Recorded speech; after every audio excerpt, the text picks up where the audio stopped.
மல்லி மல்லி வந்து ரொம்ப கில்ட்டியாக ஃபீல் பண்ணுறாங்க.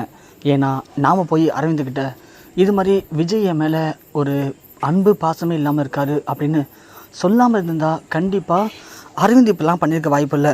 அதனால் விஜய்க்கு இது நடந்திருக்காது. நாம் தான் அவசரப்பட்டு போயிட்டு அரவிந்துக்கிட்ட எதையோ ஃபீல் பண்ண போய் இப்போ அரவிந்த் இப்படி பண்ணி வச்சுருக்காரு அப்படின்னு மல்லி தப்பாக புரிஞ்சுக்கிட்டு நேராக விஜய்கிட்ட போயிட்டு மன்னிப்பு கேட்குறாங்க. என்னை மன்னிச்சிருங்க விஜய், நான் தான் அவசரப்பட்டுட்டேன். நான் மட்டும் கொஞ்சம் கரெக்டாக இருந்தேன்னா உங்களுக்கு இப்படிலாம் ஆயிருக்காதுல்ல விஜய். உடனே இங்கே நம்ம விஜய் சொல்கிறாரு, என்ன மல்லி என்ன பேசுகிற நீ என்ன பண்ணுவ? இங்கே பாரு, நீ தப்பாக புரிஞ்சுக்கிட்ட. நான் உன் மேலே அப்பப்போ கோவத்தை காட்டுறதுனாலையோ இல்லை உனக்கு திட்டதுனாலையோ உன் மேலே எனக்கு பாசம் இல்லைன்னு அர்த்தம் இல்லை. நீ ஃபஸ்ட்டு அதை புரிஞ்சுக்கோ. எனக்கு உன்னை ரொம்ப பிடிக்கும். உன் மேலே அளவு கடந்த அன்பு பாசமாக வச்சுருக்கேன். சொல்லப்போனால் ஒரு கட்டத்தில் வெண்பாவுக்காக தான் நான் உன்னை வீட்லேயே வச்சுருந்தேன். ஆனால் இப்போது வெண்பாவுக்கு நீ இல்லாமல் இருப்பாலும் தெரில. ஆனால் நீ இல்லாமல் என்னால் இந்த வீட்டில் இருக்க முடியாது மல்லி. அது மட்டும் நல்லா புரிஞ்சுக்கோ. நீ கண்டிப்பாக எனக்கு தேவை, இந்த குடும்பத்துக்குள் நீ தேவை மல்லி அப்படின்னு விஜய் மல்லிகிட்ட ரொம்பவுமே பாசமாக பேசுகிறாங்க. அதை பார்த்த ராஜுக்கும் ரஞ்சிதாவுக்கும் வயிறுலாம் பத்துக்கிட்டு எரியுது. என்ன இது, விஜய் டோட்டலாக எப்படி மாறிட்டான்? விஜய் பேசலாம் வச்சு பார்க்கும்போது மல்லியை விஜய்கிட்டேருந்து பிரிக்க முடியாது போலையே அப்படின்னு இங்கே ரஞ்சிதா ராஜு 2 பேரும் நினைக்கிறாங்க. இது சரிப்பட்டு வராது அப்படின்னு வெளியே வந்த உடனே ரஞ்சிதா சொல்கிறாங்க, ராஜிமா பார்த்தீங்களா மாமா எப்படி மாறிட்டான்னு சொல்லி. அவளை காப்பாற்ற போய் தான் மாமாவுக்கு கையில் அடிபட்டுருக்கு. ஆனால் மாமா அதை பற்றி கொஞ்சம் கூட கவலைப்படாமல் என்னமோ அவள் பெரிய தியாகம் பண்ண மாதிரி அவளுக்காக மாமா எப்படி பேசுகிறாரு. ஏன் ராஜிமா, போன வாரம் வரைக்கும் யோசிச்சு பாருங்கள், மல்லியை வீட்டை விட்டு வெளியே போக சொன்னார் மாமா. ஆனால் இன்றைக்கி அப்படியே டோட்டலாக மாறிட்டாரே. என்ன ராஜிமா இது, போகிற பக்கம் பார்த்தா மல்லி இந்த வீட்டுக்கு ராணி ஆகிடுவா போலுக்கு. நாம தான் அன்றைக்கி நடந்த மாதிரி சேவகம் செய்யணும் போலையே அப்படின்னு ரஞ்சிதா ராஜியை ஏற்றி விட்றாங்க. ராஜி சொல்கிறாங்க, ரஞ்சிதா நல்லா அவனை புரிஞ்சுக்கோ. நீ சொல்கிற மாதிரி விஜய் மல்லி வெறுத்தான் தான், இல்லைன்னு சொல்ல. ஆனால் என்றைக்கு மல்லியால் வெண்பா இந்த வீட்டில் இருக்கலாம் அப்படின்னு ஒரு தீர்ப்பு வந்துச்சோ அப்போவே விஜய் டோட்டலாக மாறிட்டான். எல்லாத்துக்கும் காரணம் அந்த தீர்ப்பு தான். அந்த தீர்ப்பில் வெண்பா இந்த வீட்டில் இருக்கலாம்னு சொல்லிட்டாங்க. அதுக்கு காரணமே மல்லின்னு சொல்லிட்டாங்க பார்த்தியா. அதனால தான் விஜய் மல்லி மேலே இந்த அளவுக்கு பாசமாக இருக்கான். இப்போ என்ன, உன்னை பொறுத்த வரைக்கும் மல்லியை வீட்டோடு துரத்தணும் அவ்வளோதானே, அதுக்கு தானே திட்டம் போடுற. இங்கே பாரு, நான் என்றைக்குமே முன் வச்ச காலை பின் வச்சது கிடையாது, புரியுதா? அந்த மல்லியை என்றைக்கும் நான் எதிரியாக நினச்சி அவளை வீட்டோடு துரத்தணும்னு ஐடியா பண்ணி வீட்டையோடு துரத்தியிருக்கேன். துரத்தாமல் ஒன்றும் இல்லை, புரியுதா? ஆனால் ஏதோ ஒரு சின்ன சின்ன பிரச்சனைனால திரும்பவும் மல்லி இந்த வீட்டுக்கு வந்துட்டா, அவ்வளோதான். அதுக்காக நான் வச்ச குறி என்றைக்குமே தப்பு இருந்தது இல்லை. அதனால் திரும்பவும் மல்லியை வீட்டோடு துரத்துறதுக்கு நான் புதுசாக திட்டம் போடுறேன். ஏன் இப்போ போட்டிருக்க திட்டமே ஓகே தான். மல்லியை காப்பாற்ற போய் தானே விஜய்க்கு அடிபட்டுச்சு. அப்போது மல்லி மேலே ஆசை ஊற்றுனது யார்? அதை கண்டுபிடிச்சாலே இந்த பிரச்சனைக்கு மல்லியை ஒரு பலிக்கடவாக்கி மல்லியை வீட்டை விட்டு அனுப்ப முடியும் அப்படின்னு இங்கே ராஜி சொல்கிறாங்க. உடனே ரஞ்சிதா, அது எப்படி ராஜிமா சொல்ல முடியும்? அவன் மேலே யார் ஆசை ஊற்றுந்தான்னு நமக்கு எப்படி தெரியும்? அதை கண்டுபிடிக்கணும் ரஞ்சிதா. கண்டுபிடிச்சா மட்டும்தான் நாம் இந்த பிரச்சனைக்கு ஒரு தீர்வு கண்டுபிடிக்க முடியும். அதுக்கு நானே ஒரு ஐடியா பண்ணுறேன் அப்படின்னு ராஜி சொல்கிறாங்க. ரஞ்சிதா மனசுக்குள்ளே ஒரு சின்ன பயம் இருக்குது. ஏன்னா நம்ம தான் ஆளை செட் பண்ணி ஆசீர்வாதத்தை வச்சோம் அப்படின்னு ஒருவேளை ராஜ்யமாக தெரிஞ்சதுன்னா நம்மளை திட்டுவாங்களே அப்படின்னு பயந்துக்கிட்டு இருக்காங்க. இன்னொரு பக்கம் மல்லி வந்து அரவிந்தை பயங்கரமாக திட்டிடுறாங்க. ஏன்னா நீங்கள் தேவையில்லாத ஒரு பிளான் பண்ண போய் பாருங்கள், இப்போது விஜய் அடிபட்டு வீட்டில் உட்காந்துருக்காரு. எனக்கு அதை நினைக்கும் போது ரொம்ப கஷ்டமாக இருக்குது. நான் தான் ஒரு முட்டாள்தனமான விஷயத்த உங்கள்கிட்ட சொல்லிட்டேன். நான் தான் ஏதோ ஆர்வக்குள்ளாரில் சொல்லிட்டேன். அதுக்காக நீங்கள் இப்போலாம் பண்ணுவீங்களா? ஏன் அரவிந்த் இப்படி பண்ணீங்க அப்படின்னு மல்லி அரவிந்தை திட்டிடுறாங்க. மல்லியை பொறுத்த வரைக்கும் அந்த ஆள் செட் பண்ணது ஆசீர்வாதம் வச்சது எல்லாமே அரவிந்த் தான். அரவிந்தை பொறுத்த வரைக்கும் விஜயை நம்ம கூட சேர்த்து வைக்கணும் இப்படி பண்ணியிருக்காரு அப்படின்னு மல்லி தப்பாக புரிஞ்சுக்கிட்டாங்க. ஆனால் மல்லி எதை பற்றியும் யோசிக்காமல் அரவிந்தை திட்டினதை அரவிந்த் உடனே கொஞ்சம் தப்பாக நினச்சிக்கிறாரு. என்ன இது, நாம் விஜயை புரிஞ்சுக்கிட்டு மல்லி கூட சேர்த்து வைக்கலாம்னு நினச்சோம், அவ்வளோதான். ஆனால் அதுக்காக நாம் போய் இப்படிலாம் பண்ணுவோமா? ஏன் மல்லி நம்மளை புரிஞ்சுக்கல அப்படின்னு அரவிந்த் ரொம்ப கில்ட்டியாக ஃபீல் பண்ணுறாரு. அப்படின்னா மல்லிக்கு நம்ம புரிய வைக்கணும் இந்த விஷயத்த நாம் பண்ணல அப்படின்னு. இப்போ போய் நம்ம மல்லிக்கிட்ட என்ன சொன்னாலும் கண்டிப்பாக மல்லி கேட்க மாட்டான். ஏன்னா அவள் ஃபிக்ஸ் பண்ணிட்டா நாம் தான் அதை பண்ணியிருக்கோம் அப்படின்னு.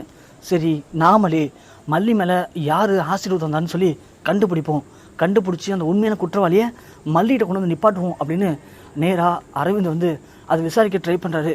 விசாரிக்க ட்ரை பண்ணி அந்த ரவுடி பசங்க எங்கே இருப்பானுங்க என்ன ஏதுன்னு போய் விசாரிக்கிறாரு. விசாரிக்கும் போது தான் நம்ம அரவிந்துக்கு உண்மை தெரிய வருது. என்ன அப்படின்னா அந்த ரவுடி பசங்களை செட் பண்ணதே நம்ம ரஞ்சிதா தான் அப்படின்னு. ஸோ ரஞ்சிதாட்ட அவங்க பேசினதை வீடியோவாக அங்கேருந்து வாங்கிட்டு வராரு நம்ம அரவிந்த். வாங்கிட்டு வந்துட்டு நேராக உள்ளே வராரு. உள்ளே வரும்போது ராஜ் என்ன பண்ணுறாங்க, இந்த மல்லி சந்தோஷமாக இருக்காளா, அவளுக்கு நானும் ஒரு முடிவு காட்டுறேன் அப்படின்னு சொல்லிட்டு மல்லி மேலே யார் ஆசீர்வாதம் வந்தா, அப்போது கரெக்டாக விஜய் இப்படி அங்கே போனால் அப்போனா அந்த மல்லிக்கு ஆசீர்வாதம் வந்த விஷயம்தான் விஷயம் இருக்குது. அதை மட்டும் நம்ம கண்டுபிடிச்சோம்னா மல்லியோடைய கதையை இன்றைக்கே முடிச்சிடலாம் அப்படின்னு ராஜ் பேசும்போது கரெக்டாக அரவிந்த் வராரு. என்ன ராஜ்யமா என்ன இப்போது மல்லி மேலே யார் ஆசீர்வாதம் வந்தா அதை கண்டுபிடிக்கணும், அவ்வளோதானே. அதை நான் கண்டுபிடிச்சிட்டேன். என்ன நீ கண்டுபிடிச்சிட்டியா, யார் ஊற்றந்தா, யார் ஊற்றந்தான் தெரிஞ்சா நீங்களே அப்படியே அதிர்ச்சி ஆடுவீங்க. அப்படியா, அது யார் இருந்தாலும் பரவாயில்ல, எனக்கு பொறுத்த வரைக்கும் என் தம்பி தான் முக்கியம். இப்போ என் தம்பி அதனால் காயப்பட்டு வீட்டில் இருக்கான். அது யாராக இருந்தாலும் சரி, நான் சும்மா விட போகிறது இல்லை, அவங்கள என்ன பண்ண போறேன்னு மட்டும் பாரு நீனு அப்படின்னு இங்கே ராஜி கொதிக்கிறாங்க. உடனே நம்ம அரவிந்த் சொல்கிறாரு, அப்படியா, இந்த வீடியோ ஃபஸ்ட்டு பாருங்கள், பார்த்துட்டு அதுக்கப்புறமா அவங்கள என்ன பண்ணலான்னு நீங்களே சொல்லுங்கள் பார்க்கலாம் அப்படின்னு அரவிந்த் வீடியோ காட்டும்போது இங்கே ரஞ்சிதாவுக்கு ஒன்றுமே புரியல. ரஞ்சிதா உடனே பார்க்குறாங்க. பார்த்தா ரஞ்சிதா அந்த ரவுடி பயல்கிட்ட பேசினது, காசு கொடுத்ததுன்னு எல்லாமே அது வீடியோவாக இருக்குது. அதை பார்த்ததும் ரஞ்சிதாவுக்கு செம்ம அதிர்ச்சி. இது எப்படி உன் கையில் கிடச்சிது அப்படின்னு.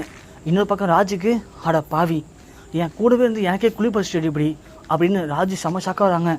உடனே இங்கே ரஞ்சிதா, ஐயோ ராஜிமா, இது நான் இல்லை, ஏதோ மார்ஃபிங் பண்ணியிருக்காங்க என்ன மாதிரியே அப்படின்னு சொன்ன உடனே அரவிந்த், ஆமாம் எங்களுக்கு வேலையே இல்லை பாருங்கள், உங்களை மாதிரியே மார்ஃபிங் பண்ணுறதுக்கு இது ரொம்ப பல கோடி டீல் பாருங்கள். சரி அப்படியே மார்ஃபிங் பண்ணுறதாவே இருக்கட்டுமே, நான் அதை போய் போலீஸில் கொடுத்து சின்னதாக ஒரு கம்ப்ளைண்ட் பண்ணுறேன். அதுக்கப்புறம் அவங்களே இது மார்ஃபிங் பண்ணதா இல்லை ஒரிஜினலா அப்படின்னு அவங்களே கண்டுபிடிப்பாங்க. ஏன் அந்த ரவுடி பையனை பிடிச்சி 4 அடி அடித்து விசாரித்தா அவன் உண்மையை சொல்ல போகிறான் அப்படின்னு அரவிந்த் சொன்ன உடனே ரஞ்சிதா டக்குன்னு, ஐயோ என்ன மன்னிச்சுங்க அரவிந்த், நான் தெரியாமல் பண்ணிட்டேன் அப்படின்னு சொல்லி அரவிந்த் காலில் விழுறாங்க. ராஜேஸ்வரிக்கு இங்கே என்ன பண்ணுறதுன்னு புரியல. அடி பாவி, என் கூடிய தானே இருந்தேன், இப்படி பண்ண போன்னு என்கிட்ட ஒரு வார்த்தை சொல்லியிருந்தேன்னா நானே இதை விட நல்லா தெளிவான பிளானாக பண்ணியிருப்பேனே, எதுக்கு இப்படி அவசரப்பட்டா அப்படின்னு தெரியாமல் ராஜு ஒன்று, இங்கே பாருங்கள் அரவிந்த், இவ ஏதோ தெரியாமல் ஆர்வக்குள்ளால பண்ணிட்டா, தயவு செஞ்சு ப்ளீஸ் மன்னிச்சு விட்டுருங்க, இதை பிரச்சனையாக்காதீங்க, இது மட்டும் அரவிந்துக்கு தெரிஞ்சா, சார் விஜய்க்கு தெரிஞ்சா பெரிய பிரச்சனையாயிடும், ப்ளீஸ் அரவிந்த் அப்படின்னு சொல்லி இங்கே அரவிந்த்கிட்ட கெஞ்சுறாங்க. உடனே அரவிந்த் சொல்கிறாரு, இங்கே பாருங்கள், நீங்கள் 2 பேரும் மல்லியை இந்த வீட்டில் வாழ விடாமல் பண்ணுறதுக்கும் மல்லியை வீட்டோடு துரத்துறதுக்கும் எவ்வளவோ பிளான் பண்ணுறீங்க, எவ்வளவோ ஐடியா பண்ணுறீங்க, அதெல்லாம் எனக்கு தெரியாது நினச்சிட்டு இருக்கீங்க. இங்கே பாருங்கள், எனக்கு எல்லாமே தெரியும், திரும்பவும் சொல்கிறேன், உங்களுக்கு கடைசியாக ஒரு வாய்ப்பு தரேன், நீங்கள் 2 பேரும் ஒழுங்காக இருக்குன்னு நினச்சிங்க அப்படின்னா இதுக்கப்புறம் மல்லிக்கு எந்த ஒரு பிரச்சனையும் பண்ணாமல் அமைதியாக இருந்துட்டு போங்க. இந்த வீட்டில் ஒரு ஓரமாக இருக்க நினச்சிங்க அப்படின்னா கண்டிப்பாக அந்த வீட்டில் இருக்கலாம், இல்லை அப்படின்னா இந்த வீடியோ என்கிட்ட தான் இருக்கும். எப்போ வேணாலும் சரி இந்த வீடியோ கொண்டு போய்னா விஜய்கிட்ட கொடுத்து உங்கள் 2 பேருடைய உண்மையான முகத்தை கிழிச்சு அப்புறம் உங்கள் 2 பேரையும் இந்த வீட்டை விட்டு விரட்டுற மாதிரி இருக்கும். ஸோ பார்த்து கொஞ்சம் ஜாக்கிரதையாக இருந்துக்கோங்க அப்படின்னு சொல்லி அரவிந்த் சொல்லிட்டாங்க. இது கிளம்பிடுறாரு. உடனே ரஞ்சிதாவை பிடிச்சி ராஜி பயங்கரமாக திட்டுறாங்க. அடி பாவி, உனக்கு கொஞ்சம் கூட அறிவே இல்லையா, எப்போ பார்த்தாலும் ஏன்டி உங்கள் அம்மா வரையே அறிவுக்கிட்ட தரமாக விஷயத்த பண்ணிகிட்டு இருக்க, எதுக்கு இப்படி பண்ண அப்படின்னு கேட்க ரஞ்சிதா உடனே, ஆமாம் ராஜ்யமா, நான் என்ன பண்ண சொல்கிறீங்க, அப்புறம் மாமா மல்லின்னு சொல்லி மல்லி மேலே ரொம்ப ஒரு அட்ராக்டிவாக இருக்கார், அது எனக்கு பிடிக்கலை, அதான் அவள் மூஞ்சில் ஆசிட் ஊற்றிட்டோம்னா அப்புறம் மாமா அவகிட்டே போக மாட்டார்னு நினச்சேன், அதுக்காக தான் ஆள் செட் பண்ணி எல்லாம் பக்கவாக பண்ணேன். ஆனால் கடைசி நிமிஷத்தில் மாமாவும் இந்த அரவிந்த் போய் கெடுத்துட்டாங்க. லாஸ்ட்டில் அவன் மூஞ்சில் ஆசிட் ஊற்ற முடியாமல் போயிடுச்சு. ஒரு மண்ணாங்கட்டி, நீ போட்ட பிளான் தான் தெரியுது, நீ போட்ட பிளானும் வேஸ்ட்டு, செட் பண்ண ஆளுங்களும் வேஸ்ட்டு, பாரு கடைசியில் இவன்கிட்ட போய் கொத்தா மாட்டிக்கிட்டாங்க, இப்போது இவன் காலில் விழுந்தா போச்சு, இதுதான் தேவையா நமக்கு, விடுங்க ராஜிமா, என்ன பண்ணுறது, எல்லாம் அவளுக்கு நல்ல நேரமாக இருக்குது, நமக்கு கெட்ட நேரமாக இருக்குது, நான் என்ன பண்ண முடியும், நீ ஒன்றுமே பண்ண வேணாம், நீ கொஞ்சம் அமைதியாக இருந்தாலே போதும், அமைதியாக இருந்தாலே மீதியை நான் பார்த்துப்பேன், புரியுதா அப்படின்னு இங்கே ராஜு பயங்கரமாக கோவப்படுறாங்க ரஞ்சிதா கிட்ட.